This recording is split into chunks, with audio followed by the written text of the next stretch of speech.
Caitlin Clark is easily the most influential athlete in a team sport since Michael Jordan. They say one player can't change an entire league, but Caitlin Clark is proving everyone wrong. From the moment she stepped onto a WNBA court, the numbers went crazy. We're talking sold-out arenas, record-breaking TV ratings, merchandise flying off the shelves before games even tipped off. This wasn't a slow burn. It was an explosion. Within weeks, millions of new fans were tuning in, many watching their very first WNBA game. Entire cities started circling Caitlin's road games on their calendars like it was the Super Bowl. And yet, while fans were cheering, the league itself seemed unsure how to handle it. Instead of riding the wave, they hesitated. Some executives tiptoed around the Caitlin Clark effect as if acknowledging it would overshadow the rest of the league. For some players, this sudden spotlight didn't feel like a win for women's basketball. It felt like a threat. Because whether anyone wanted to admit it or not, Caitlin's rise wasn't just about basketball. It was about power, attention, and money.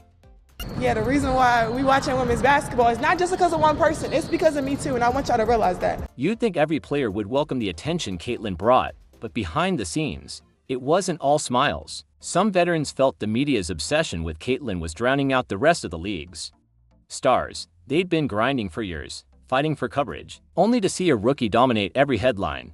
There's levels to this thing, and that's just life. We all went through it. It wasn't just jealousy. It was deeper. Some felt that the sudden focus on Caitlin played into old biases, that the league was finally blowing up not because women's basketball had evolved, but because a certain type of player had entered the spotlight. And that stirred a conversation. That wasn't just about sports. It was about race, representation, and who gets celebrated. And then, things got even more tense when physical play on the court seemed to cross a line. Suddenly, it wasn't just a debate in the press. It was happening in real time, in front of millions of viewers. Voting last season. Clark, hammer. 3 Sky players coming over. Here's Clark. For 29 points, gets tripped up. It started like any other high-stakes matchup, but by the final buzzer, the internet was on fire. During a heated play, Caitlin drove to the basket and took a hard hit that sent her crashing to the floor. Commentators went silent, and replays instantly began looping across every sports feed in the country. Some said it was just tough defense, others swore it was targeted, a statement from players who were tired of Caitlin's spotlight. The clip went viral within minutes, sparking debates on whether the league was protecting its brightest star or letting her be tested. While Caitlin is fantastic and I think she's going to have an incredible career in the WNBA, there are women that were worthy of coverage prior to her arriving, and I just will not be silenced when it comes to that. Fans, analysts, and even celebrities weighed in. It wasn't just about the hit anymore. It was about respect, favoritism, and whether the league's old guard was trying to send a message. And if that game caused a storm, what happened after would turn it into a full-blown media hurricane. Now, if we say her stats are today, what? 20 points, 8.4 assists, 6 rebounds. That's crazy. But 5 That's crazy. The moment that game ended, Caitlin's name wasn't just trending. It was dominating every feed, every sports show, every headline. Clips of the hit racked up millions of views overnight.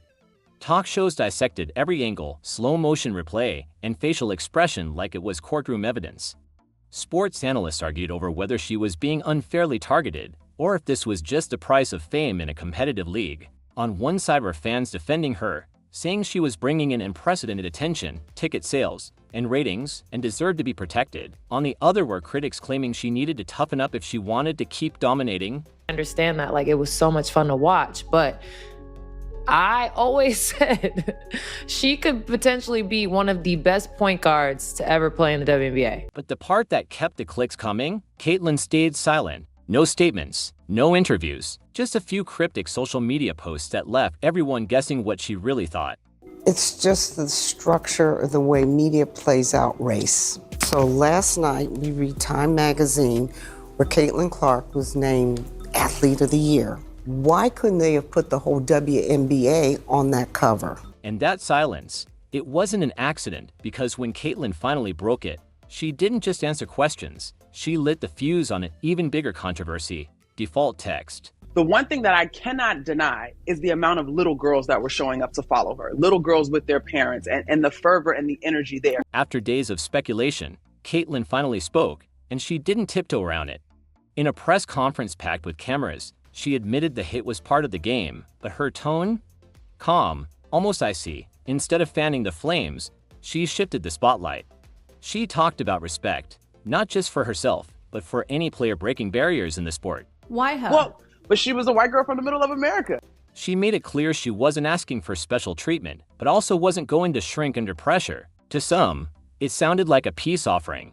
To others, it was a veiled warning to rivals. I'm here to stay, and I'm not rattled. The internet went wild again. Supporters praised her for staying composed under fire. Critics rolled their eyes, claiming she was dodging the real issue. And lurking under it all was the question nobody could shake.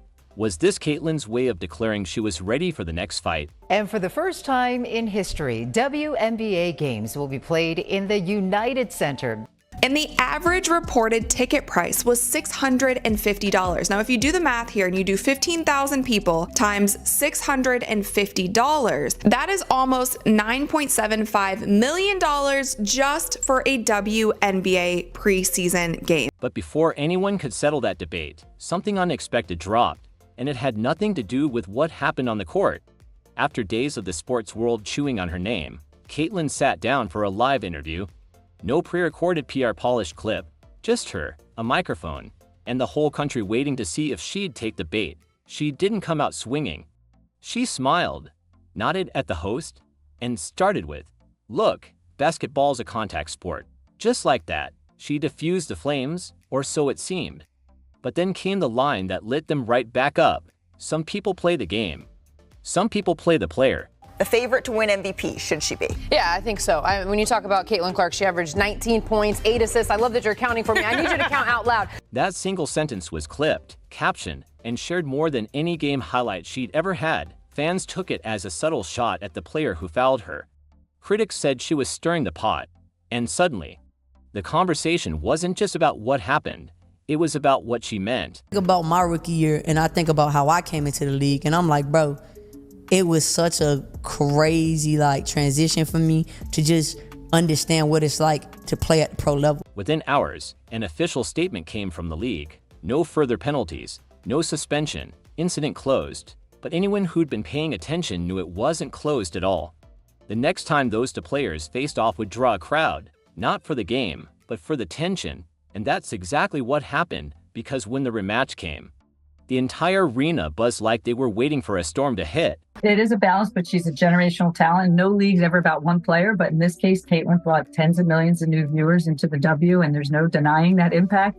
Not just in the WNBA, but the world of sports. Adam and I talk all the time about it. The night of the rematch, you could feel it before the first whistle. The crowd wasn't there just for basketball. They were there for closure. Camera lenses hunted for every glance, every smirk, every fraction of tension between Caitlin and her rival. For the first 10 minutes, nothing happened between them. No elbows, no trash talk, just clean, almost robotic basketball. It was almost too quiet, and that silence had its own kind of suspense, like the pause before thunder. 1.3 million people. Let me put that in perspective, just between us. No NBA preseason game has had that audience in the last 7 years. Only 2 preseason games in the NBA have had that audience in the last 15 years. More people watched this preseason game than game 1 of last year's WNBA Finals. No MLB spring training game has ever come close. The most is when 912,000 people watched the Yankees-Phillies, and that was 20 years ago. 1.3 million people watched Caitlin Clark. Midway through the second quarter, Caitlin cut into the lane. The same defender stepped up. Time slowed. The crowd inhaled. This time, no foul, just a clean block. But the roar wasn't about the block itself. It was about what came after. Caitlin grinned, she clapped, and then she sang a three-pointer on the very next play, looking straight at her rival. Yeah, it is clear that she is having her freaking Michael Jordan moment right now. In seconds, the clip was everywhere. Not because it was the most athletic play of the night, but because it was a statement. No words, no interviews, no controversy. Just a message sent the way Caitlin knew best. On the scoreboard, her team didn't just win. They dominated.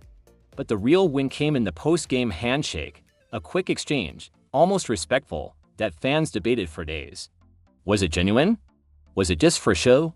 No one could agree, and that's exactly why it trended. But while the public saw it as the end of a feud, insiders knew something else was brewing, something that would push Caitlyn into a spotlight she hadn't prepared for. I think one of the things I love about Caitlyn the most is her understanding and like willingness to like meet the moment and like do the thing that she knows everyone wants. Victory didn't bring peace. It brought chaos. Caitlyn walked off the court thinking the storm had passed. But by the time she got to her locker, her phone was buzzing like an alarm. Journalists, podcast hosts, sports analysts, everyone wanted a piece of her. The headlines were louder than the score clap heard around the world. Rivalry or respect? Is Caitlyn the face of women's basketball? Or its villain, the game she thought would quiet?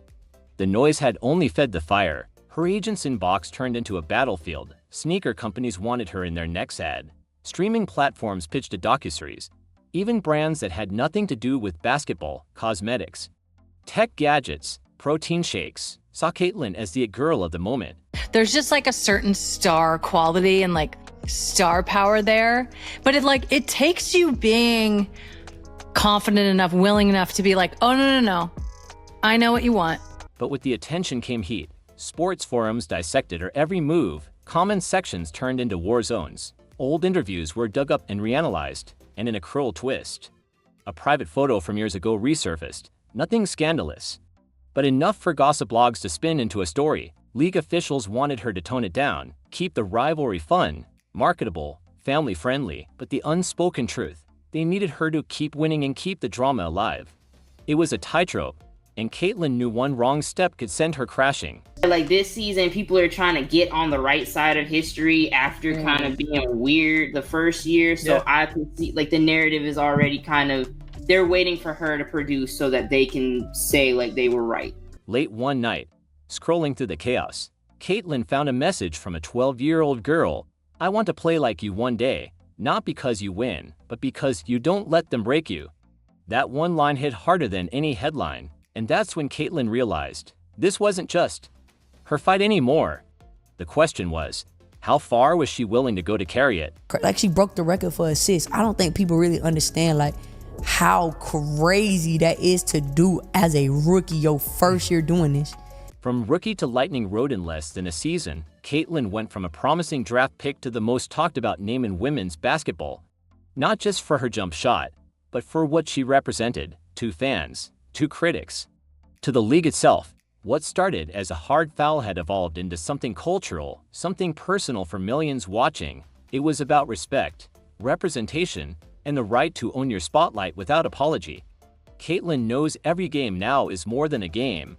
Every shot, every reaction, every handshake, dissected frame by frame, turning into debates that spill far beyond the court. Whatever you want to call Mamba mentality, whatever you define as Mamba mentality, there's no question about it that Caitlyn Clark has it. She never said it out loud, but every time she steps onto the hardwood, her body language says the same thing. I'm not here to be your story. I'm here to write my own. The camera pans out as she sinks another three. I just think it's great. I love when athletes like have that, like bring the cameras right over. Somewhere in the stands, a young girl watches, holding a handmade sign that simply says, "Don't let them break you." And this is only the first chapter.